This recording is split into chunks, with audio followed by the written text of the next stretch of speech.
Para você que é profissional ou estudante de educação física e quer ampliar os seus conhecimentos, já estão abertas as inscrições para o tradicional curso de avaliação física do CELA-FISCS, Centro de Estudos do Laboratório de Aptidão Física de São Caetano do Sul, dia 22 de maio, das 8h30 às 18 horas. Ministrado por grandes doutores, mestres e especialistas da área das ciências do esporte, atividade física e saúde, nas modalidades presencial e online, com transmissão ao vivo. O curso será dividido em duas partes, teoria e prática, onde os participantes poderão vivenciar os testes e medidas e tirar dúvidas com os membros do laboratório. Você terá a oportunidade de conhecer todo o nosso know-how de 45 anos de desenvolvimento de técnicas de fácil aplicabilidade e baixo custo. Saiba mais em www.celafisques.org.br. CELA-FISCS, juntos transformando teoria em prática.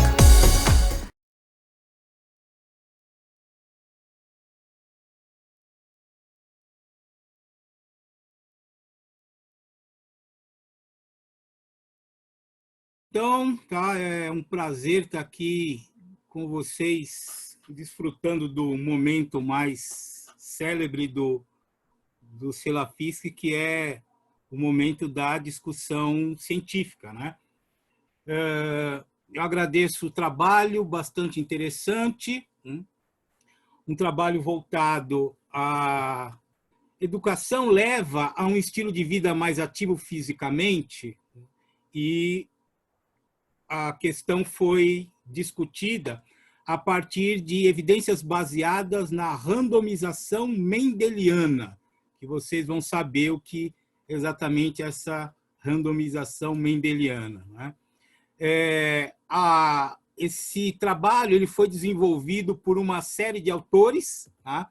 Então, a primeira autora é Sajana T. Kari, e vejam que interessante, é da Universidade de Jyväskylä, na Finlândia, né? O Vitor, com certeza, já teve algumas vezes na Finlândia, né? Temos um grande amigo lá no curso da área da cinesiologia, Ilkka Vuori, se não me engano, é da Finlândia, e são 10 diferentes departamentos. Então, e é interessante que não está restrito à área da educação física, né? Então, vocês veem aí que a Escola de Negócios e Economia, Instituto de Pesquisas Econômicas, Instituto de Trabalhos Econômicos e, obviamente, o pessoal da área da medicina, o pessoal da área da atividade física e da saúde, departamentos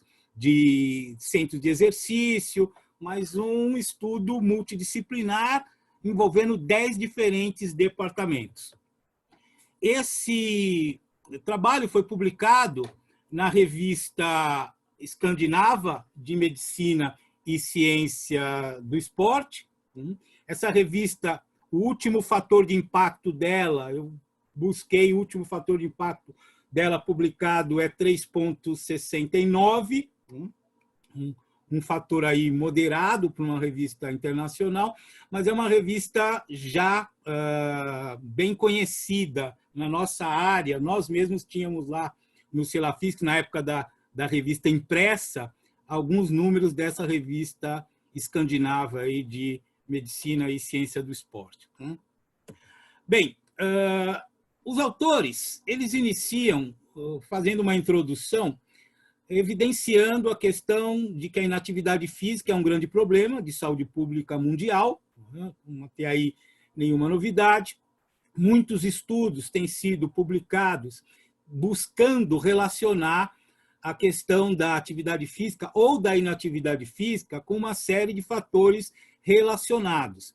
Então, especificamente esse estudo está buscando identificar a relação com a questão do nível de escolaridade ou do grau educacional, né? Alguns estudos já tentaram fazer isso, mas os próprios autores dizem que ainda não está muito claro se existe realmente uma relação de causa e efeito entre anos de escolaridade e inatividade física, o maior comprometimento da atividade física, né? Então, alguns estudos mostram que quanto melhor for o desempenho acadêmico na adolescência, né, portanto, quanto melhor for a formação desse indivíduo, maior seria a atividade física desse indivíduo na idade adulta. Ele cita uma série de trabalhos, eu coloquei o último que ele cita aí, vejam que esse trabalho é publicado agora em 2020, e ele já cita publicações da própria Medicine Site de 2020, mostrando essa relação de melhor desempenho acadêmico na adolescência e maior escolaridade na vida adulta e, por consequência, maior condição de atividade física, maior envolvimento com prática de atividade física. Agora, para a gente discutir isso, eu estou adicionando a esse estudo os dados nacionais, tá? Porque parece que para nós isso também não é muito diferente. E aí eu trago esses dados, esses não são dados do trabalho, eu estou trazendo dados sobre a questão do nível de escolaridade brasileiro. Então, vejam, se num país onde a gente propõe a desenvolver um programa de promoção da atividade física e nós temos quase 50% de semi-analfabetos no país, isso já fica bastante complicado, né? Então, a prática da atividade física, no nosso caso, vai ter que sofrer outras influências, não necessariamente do nível de escolaridade, sobretudo do nível superior. Como vocês podem ver aí, nós temos, somando aí superior incompleto e completo, não chega a 10% da população com nível superior, né? Mesmo considerando o nível superior incompleto, né? Os últimos dados do IBGE, que também são dados nossos, já mostram essa relação. Vejam que interessante, os dados coletados em 2015 e publicados em 2017, já mostrava essa relação de quanto maior o nível educacional, maior os anos de estudo, maior é o percentual de pessoas envolvidas com práticas de atividade física ou esportes. Obviamente que isso também está relacionado ao nível socioeconômico, né? Então, quanto parece que melhor é a renda, maior é a renda do indivíduo, maior é o nível de atividade física desse indivíduo, ou seja, uma correlação positiva entre prática de atividade física e renda per capita. E por que eu trouxe isso aqui para vocês? Porque lá na frente ele vai discutir isso e ele não, obviamente, ele discutiu na população escandinava e não necessariamente na nossa população, mas o nosso fenômeno é bem semelhante. Então, o objetivo desse estudo foi entender melhor os vínculos existentes entre a educação, os níveis de escolaridade, a atividade física, por meio de medidas objetivas, tanto informações autorreferidas quanto informações objetivas, né? Ele utilizou diferentes instrumentos para fazer essa mensuração e eles procuraram examinar se a educação está relacionada à educação nas fases iniciais, até o ensino fundamental, o ensino médio, né? Até a idade adulta, quanto isso se refere à idade adulta. E eles colocam bem claros que eles trabalham com a hipótese de que o ensino superior, né, o indivíduo chegar ao ensino superior, por consequência, ele tendo, então, uma boa educação na escola, na educação básica, levaria a um estilo de vida mais ativo. Procurei fazer um delineamento do estudo.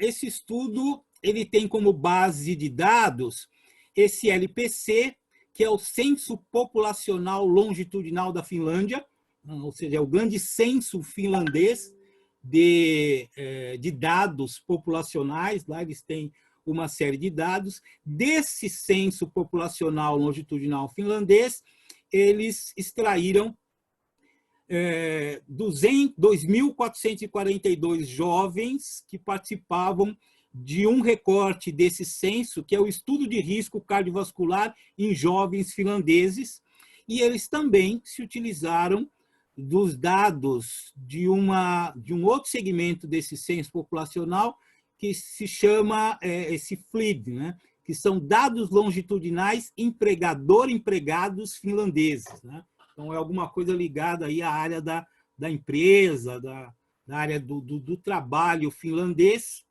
Eles também se utilizaram desses dois cortes do censo populacional longitudinal finlandês. Bom, a partir desses dados, então, eles foram buscar medida de atividade física pelo pedômetro e pelo acelerômetro, né? Tanto um como o outro, para mensurar a questão dos passos por dia e nível de atividade física total, nível de atividade física, inclusive, enquanto a blocos, eles também utilizaram esses dados. E atividade física por autorrelato, sobretudo a atividade física de lazer, né? Tanto dos indivíduos, eles fizeram um dado pregresso, né, do que o indivíduo fazia aos 15 anos e foram buscar o que esse indivíduo reportava lá tinha gente até de 60 anos na amostra, eles distribuíram em cortes depois e vai estar explicitado mais para cima. Então, isso tudo foi analisado a partir de dois indicadores, um GRS, score de risco genético, e escolaridade do indivíduo e a educação dos pais, né? Tudo isso para chegar ao desfecho, que é a atividade física de diferentes dimensões, atividade física do lazer, atividade física em passos por dia, o que ele chama de, que ele tratou por passos aeróbicos, através do acelerômetro ele conseguia medir a intensidade desses passos, ele classificou por passos aeróbicos na idade adulta. Um estudo bastante complexo, com vários momentos diferentes de análise, tá? Então, eles utilizaram, ainda na descrição dos métodos, dados de autorrelato, medida de atividade física baseado nos dispositivos, tanto o acelerômetro quanto pedômetros também. Eles utilizaram uma análise bastante diferenciada, que acho que é o grande diferencial desse estudo, que é a utilização desse OLS, né? Que são mínimos quadrados ordinários a partir da análise genética. Então, eles utilizaram um mecanismo, uma estratégia de análise de alelos cromossômicos aí, genéticos, para identificar a questão de hereditariedade e o quanto que a hereditariedade estava influenciando as gerações em relação das nível de educação dos pais e a educação dos filhos e, portanto, o nível de atividade física desses filhos, tá? E, para isso, ele utilizou uma abordagem que é essa chamada randomização mendeliana, né? Que está mesmo baseado na lei de Mendel, né? Da questão da purificação genética, de aprimoramento genético, né? Onde ele separou isso através da primeira lei, né? Que afirma que a herança de uma característica independe da herança de outras características, tá? Que está publicado em 1985, e a segunda, né, que afirma que os alelos segregam aleatoriamente quando são passados de uma geração para o próximo, ou seja, não tem uma coisa muito definida, a coisa é aleatória, meio que ao acaso essa transmissão. Então, a randomização de mendeliana, e esses mínimos quadrados ordinários a partir dos alelos genéticos é o grande diferencial utilizado nesse trabalho. essa randomização de Mendel, né, ela possibilita a identificação da variação exógena, ou seja, a variação que não depende do indivíduo, né, e a influência dessa na exposição pela natureza, permitindo, então, a identificação da sua causa. Isso ele chamou de score de risco genético, GRS, né? Em função dos diferentes instrumentos, e ele utilizou nessa amostra 74 nucleóides únicos polifórmicos, esse SNPs, né, para identificar essa transmissão, essa herança genética. Então, aqui só para vocês terem uma ideia, eu fui buscar, né, o que é essa randomização mendeliana. É um método muito utilizado na epidemiologia, né, que utiliza da variação medida em genes, uma coisa genética mesmo, né, que tem a sua função conhecida, para examinar o efeito dessa causa a partir de uma exposição modificável.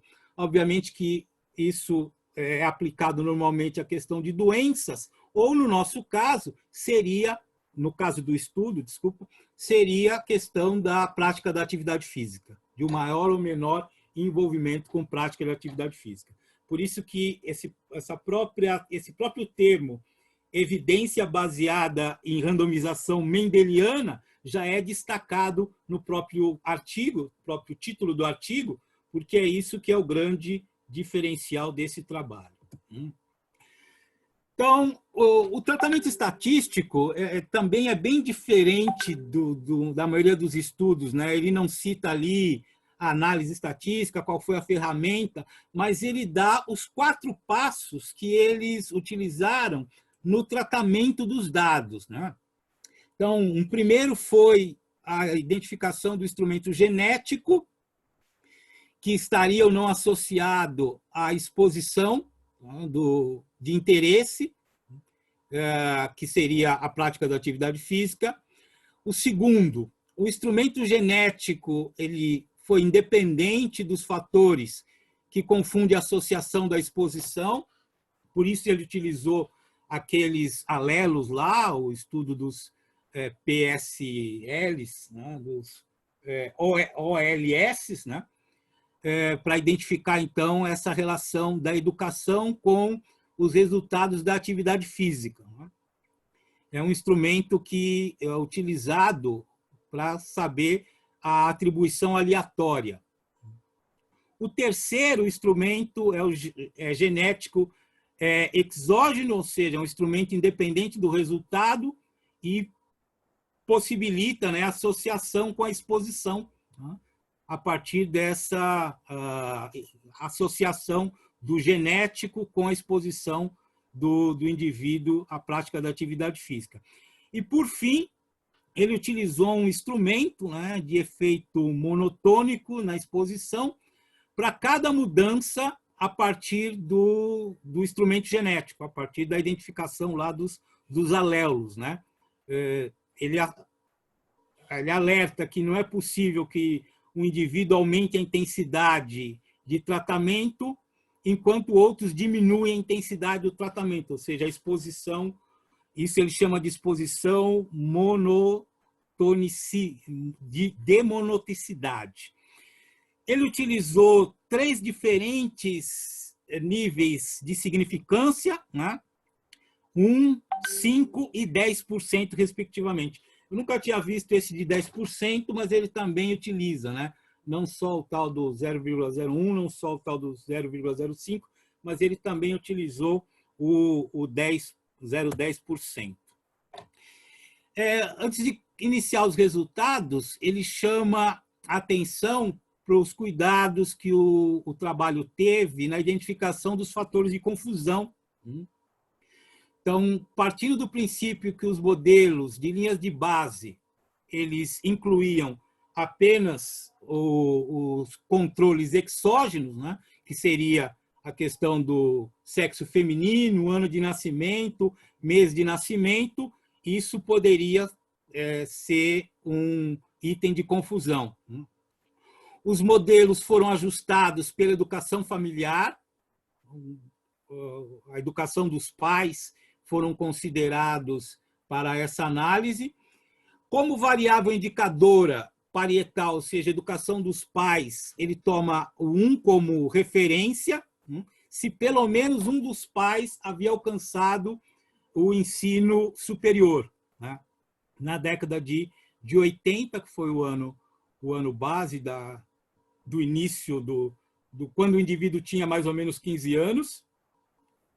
E a inclusão da educação familiar seria, então, responsável por essa herança, né?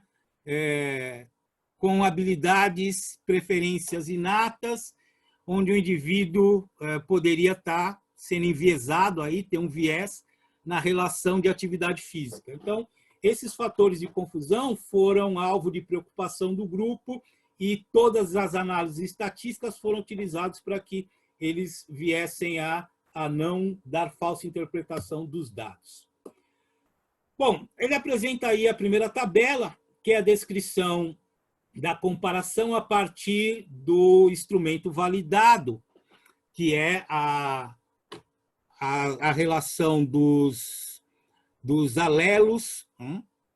Então, essa tabela ela faz a diferença entre os grupos antes e depois da mediana da educação. Mediana de educação dos indivíduos. Então, vejam que a atividade física em 2011 foi considerada, tá? E todos esses quadradinhos aqui são diferenças significativas menor que 0,01. Tá? Então, o único que não deu diferença significativa para indivíduos que estavam abaixo da média de anos de educação, comparado com indivíduos que estavam acima da média de anos de educação, foi o total de passos por dia em 2011. Esse não teve diferença significativa. Os demais dados, a atividade física total em 2011, a intensidade da atividade física por semana em 2011, os passos aeróbicos, esses são aqueles medidos pelo acelerômetro, tá? A questão da correção da educação pelo risco, o score de risco genético, o fato de ser mulher, a idade em anos e a educação, a alta educação dos pais, todos eles, né, foram maiores, né, nesse caso aqui, em termos de educação, foram maiores para quem estava, né, acima da média educacional. Então, parece que ter mais anos de educação, principalmente se os pais tinham chegado à idade universitária, parece que contribui, sim, para um maior nível de atividade física desses indivíduos na idade adulta. Aqui a sequência daquela tabela, agora com o GR corrigido, o GRS corrigido, que é o risco genético, o score de risco genético. Não é? Então, vejam que o total da atividade física, também para quem estava acima da média em anos educacionais, foi maior. Tá? E aqui só significativo para o total de atividade física no ano de 2011 e pela influência da idade dos pais. Os demais, tá, não foram estatisticamente significativos, apesar de também serem relativamente mais altos esses valores, mas não foram significativos. Né? Os únicos dois significativos foram a atividade física total e a influência do tempo educacional, alta a educação dos pais. Tá? Vejam que ele fez, para efeito de análise de outras variáveis, né, a correção desse risco genético, score de risco genético, o quanto que a hereditariedade estaria influenciando, ele fez para a relação cintura-quadril, índice de massa corporal, né, e mesmo aqui o peso desses indivíduos, né, e a estatura, desculpa, estatura desses indivíduos, relação cintura-quadril, índice de massa corporal, e também não deu diferença estatisticamente significante. Isso ele fez para demonstrar o quanto que essas variáveis aqui estariam influenciando independentemente de outros fatores. Essa tabela ela já mostra o tal do Ordinary Least Square, né? Que é o mínimo quadrado ordinário, que analisou a questão dos alelos. Aqui ele faz uma análise por corte, né?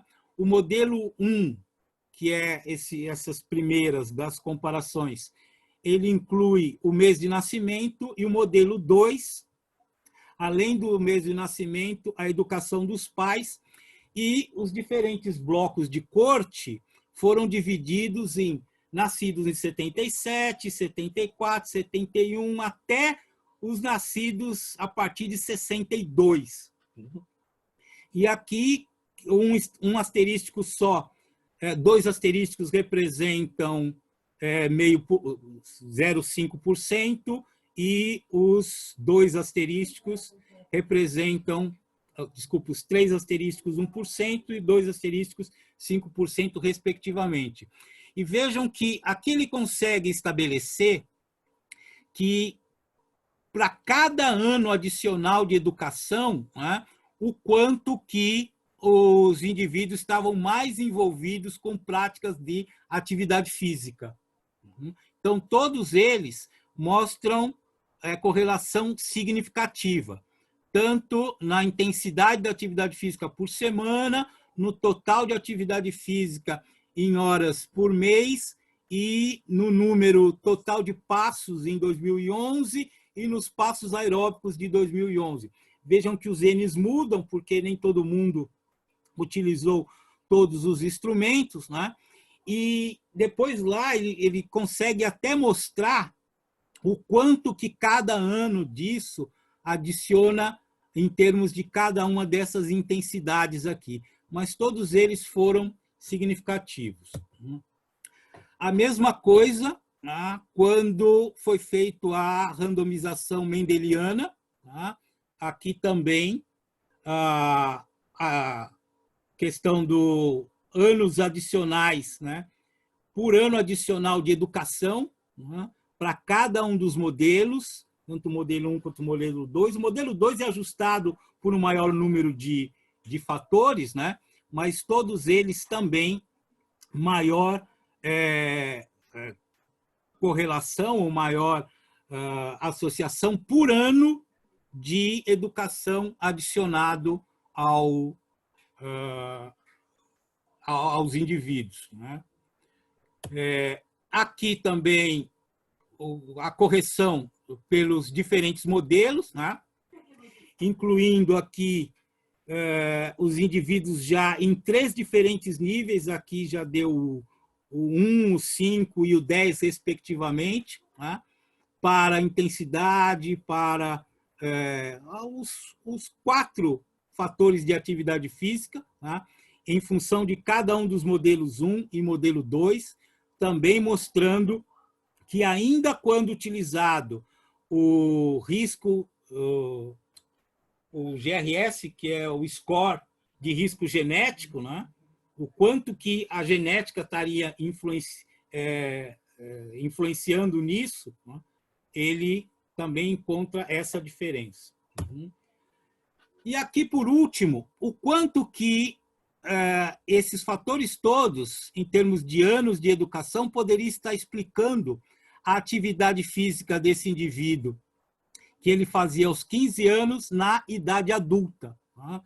Tanto para a análise dos alelos lá, né, do tal do mínimo quadrado ordinário, do randomização mendelizada, aqui para quem não ajustado e aqui ajustado, corrigido para essa randomização, né? Então, atividade física aos 15 anos, baseado nas mesmas perguntas do indivíduo, né?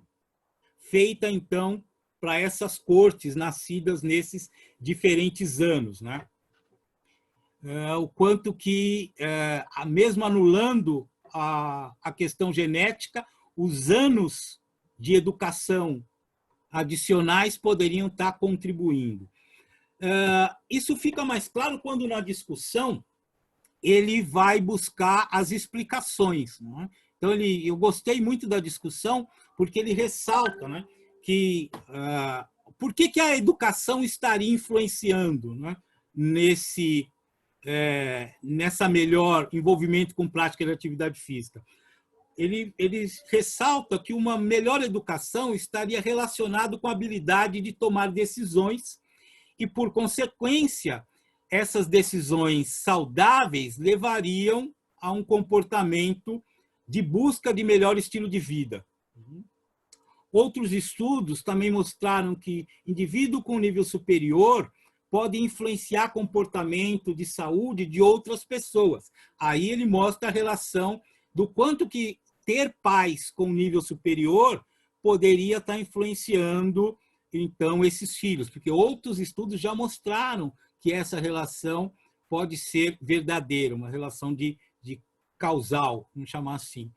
E a educação e a atividade física também são influenciados por outros fatores.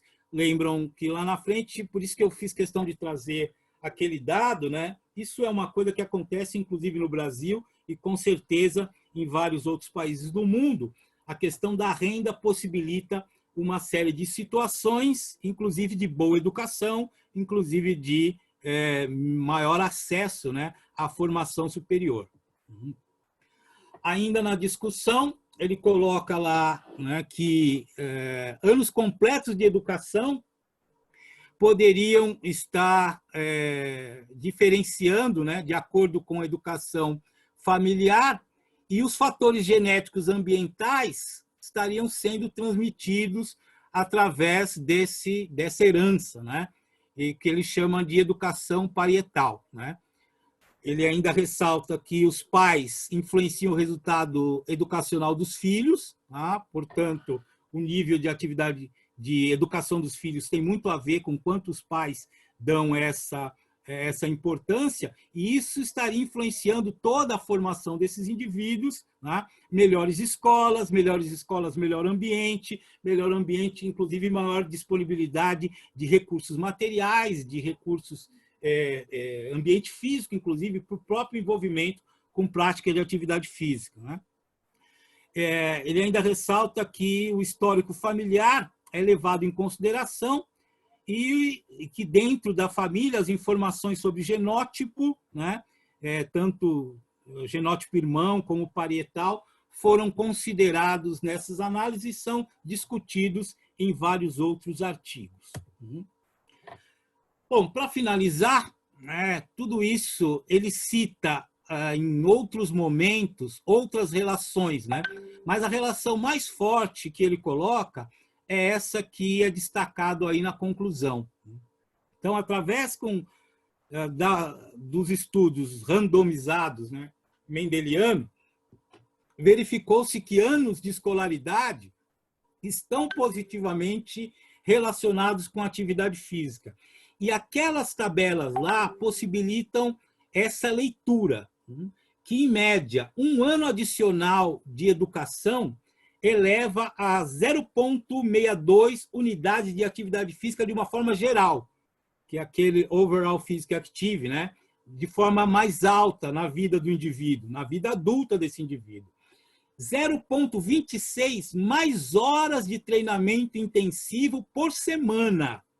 Vejam o quanto que o indivíduo consegue acrescentar em horas de treinamento intensivo por semana, em função da escolaridade, dele ter conseguido melhor escolaridade ou ter a escolaridade dos pais, tá? Em termos de atividade física de passos por dia, mais 566 passos por dia, pelo fato do indivíduo ter maior escolaridade, e 360 de passos aeróbicos por dia. Né? Então, dessa forma, esses resultados indicam que a educação pode sim ser um fator que leva a maior atividade física no lazer, promovendo a saúde global. Lembrando que essa questão do lazer foi investigado, inclusive, com o indivíduo aos 15 anos e depois prospectado lá com aquelas cortes, né? Que até nascidos em 62. Agora, antes de terminar, eu gostaria de chamá-los a atenção. Né? É lógico que isso sempre leva a gente a uma reflexão sobre essa questão da escolaridade para a nível de atividade física, e eu já cantei essa bola lá no início, né? Então, para nós vai ser muito complicado, um país onde nós temos a educação que nós temos. Só um outro detalhe, a Finlândia, da qual foi alvo desse estudo, ela é primeiro lugar no PISA, desde que se conhece o PISA, praticamente todo ano sai. O PISA é o indicador internacional de aproveitamento escolar, a Finlândia é líder do PISA desde sempre, né? Agora, imagine no nosso país com todas essas desigualdades. Essa é a foto, talvez, mais emblemática de desigualdade que se tem no Brasil, isso correu o mundo todo, né? Então, num país onde nós nos propomos a promover a atividade física, e esse estudo mostrou que escolaridade é um fator disso, mas a gente não pode esquecer que na Finlândia, lá me parece que a escolaridade está relacionada com renda. Inclusive, ele coloca isso na discussão do trabalho, que a renda está ligada com classe social, que está ligado a oportunidades, que está ligado ao ambiente. Então, é só a gente pensar, é mais fácil ser ativo, morar no bairro onde eu moro, no Jardim Amaro, ou morar do lado do Parque do Ibirapuera, do Parque Vila Lobos, tá? Ou até próximo da Kennedy, né, doutor Vitor? Então, ambiente físico, tá? Acesso a serviços de saúde, acesso à tecnologia.